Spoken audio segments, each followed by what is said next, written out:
আসসালামু আলাইকুম। আশা করছি ভালো আছেন। অনেকে জানেন যে কবুতরের হাট বিভিন্ন জায়গায় আমি পরিচিত করাই আপনাদের মাঝে। তো আজকে হাঁস মুরগি এবং কবুতরের বাচ্চা কোথায় কিনতে পাবেন? এই বিষয়টা আমি আজকের ভিডিওতে আপনাদের সামনে তুলে ধরব। তো এটা হচ্ছে যশোর কোতোয়ালি থানার পাশেই এই হাটটি বসে। এখানে হাঁস, মুরগি, দেশি হাঁস, দেশি মুরগি এবং কবুতরের বাচ্চা এগুলো ক্রয় করতে পারবেন এবং বিক্রি করতে পারবেন। এটা হচ্ছে প্রতি সপ্তাহে একবার বসে এই হাটটি। শুক্রবার আমার জানা মতে আমি এখন পর্যন্ত যতদূর জানলাম যে প্রতি সপ্তাহে শুক্রবার একবার বসে। তারপরে হচ্ছে আমি যে মুহূর্তে তথ্যটি আপনাদের সামনে আমি প্রকাশ করলাম, আজকের ডেটটা আমি আপনাদের জানাই দিই। ১৭ তারিখ জানুয়ারি মাস ২০২৫। এর পরবর্তীতে এটা বিভিন্ন তারিখে পরিবর্তন হতে পারে। যশোর কোতোয়ালি থানার পাশেই হাঁস মুরগি কিনা বেচা হয়, কবুতরের বাচ্চাও পাবেন।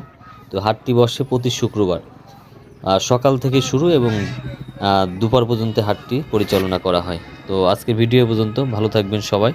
আসসালামু আলাইকুম।